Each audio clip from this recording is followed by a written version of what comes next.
Hey basketball guys, we have news. Let's go to more Los Angeles Lakers news, but first, don't forget to subscribe to the channel and leave your like.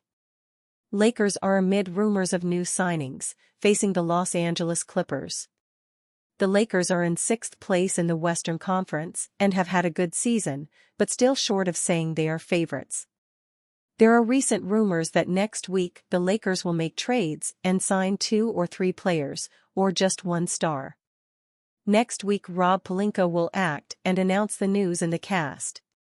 Anthony Davis gets key injury update for Clippers showdown. The Los Angeles Lakers have their first matchup against their former Crypto.com arena neighbors, the Los Angeles Clippers. Not only is it the first meeting between these two teams this season, but it will also be the Lakers' first visit to the brand new Intuit Dome. The only question is, who will be available to play? Anthony Davis appeared on the Lakers' injury report ahead of their showdown against the Clippers after missing the team's last game against the Brooklyn Nets. Anthony Davis was officially listed as questionable on the Lakers' injury report for Sunday. Prior to the Lakers' game against the Nets on Friday, he was listed as probable. But as it got closer to game time, he was ultimately ruled out. Davis has been dealing with plantar fasciitis since the offseason. He's been monitoring it throughout the season so far. Following the Nets game, Lakers head coach J.J. Redick mentioned that Davis felt discomfort as he went through his pregame routine. He went through his pregame and had some soreness in that foot, Redick said. Out of an abundance of caution, we held him out. Redick also mentioned that his assumption was Davis would be available against the Clippers. In addition to Davis, Jackson Hayes was listed as questionable due to right shoulder soreness.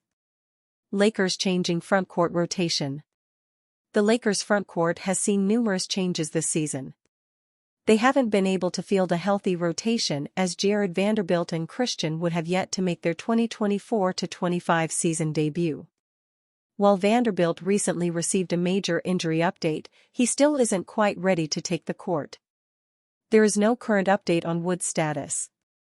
Jackson Hayes began the season as the Lakers' backup center, but he too has dealt with injury issues, limiting his availability. The Lakers have played small ball, with Rui Hachimura seeing time at center. They've also relied on two-way contract players in major roles. Christian Wood was in the rotation earlier in the season and has given the Lakers quality minutes at times. He was inactive on Friday, giving way to new two-way contract signee, big man Trey Jemison. Jemison was thrown to the fire right away, and Redick said he saw a mixed bag of results in the second-year big man's Lakers debut. He played hard, Redick said. There was some coverage stuff that he wasn't very good in, but it was his first day on the job. We'll be patient with him. Official word on who is available against the Clippers likely won't come until closer to tip-off, but if Davis and Hayes aren't available, then more Jemison and/or Koloko minutes will be in store.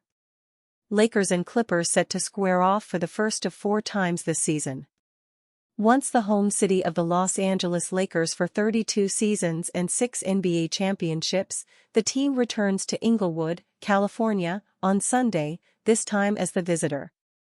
The Lakers will travel down the freeway to the new home of the Los Angeles Clippers, who built a $2 billion venue a mere mile away from the Forum, the old home of their in-town rival. The game also marks the first of 4 matchups between the teams this season, all of which will wrap up by March 2nd.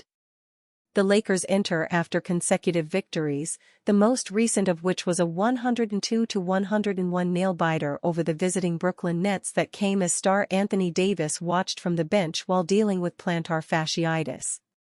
The Lakers nearly blew an 8-point lead with 3:45 remaining but held on as Austin Reeves scored a career-high 38 points, with 15 coming in the final quarter.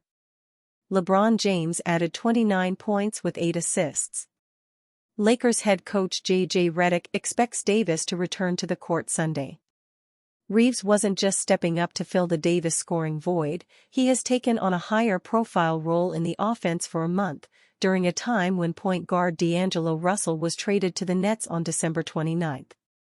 He's in his process, and he's taking the opportunity and running with it, literally running with it, James said about Reeves. And I love every moment that he's given the opportunity to go out and showcase his talent with the best players in the world, and he's showing every night that he belongs. It's a beautiful thing to see. The Clippers are on a 3-game winning streak that included a rousing 126-67 victory over the Nets on Wednesday. Brooklyn then turned around and nearly beat the Lakers. Most recently, the Clippers earned a 118-89 road victory over the Portland Trail Blazers on Thursday when Norman Powell scored 23 points, James Harden added 19, and the team shot 56.4% from the floor, including 43.5% from three-point range. Kawhi Leonard has played in 4 games this season since returning from chronic knee discomfort, but did not play at Portland on the second night of a back-to-back. He did have a season-best 23 points against the Nets on 8 of 11 shooting. Leonard is expected to face the Lakers after playing a season-high 24 minutes on Wednesday and getting direction from head coach Tyronn Lue to assume a bigger part of the offense. J.J. Redick has the right idea for the Lakers, but Rob Pelinka needs to act on it. 6:43. For all of the ups and downs that the 2024-25 season has provided, the Los Angeles Lakers are trending in a positive direction. Los Angeles is on pace to at least qualify for the play-in tournament, has shifted toward building around Anthony Davis, and is developing an intriguing group of players. If the Lakers are going to go from trending in a positive direction to arriving on schedule, however, head coach J.J. Redick knows what they'll need. Los Angeles has found an intriguing level of success during the first half of the 2024-25 regular season. Much of it has been in spite of a flaw that threatens to derail their momentum, however, and Redick began to acknowledge as much in a recent interview.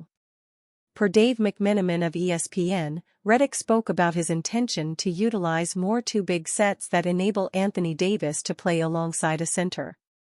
Considering Davis has requested help at center during each of the past 2 seasons, it's safe to assume this news will sit well with him if Rob Pelinka follows through.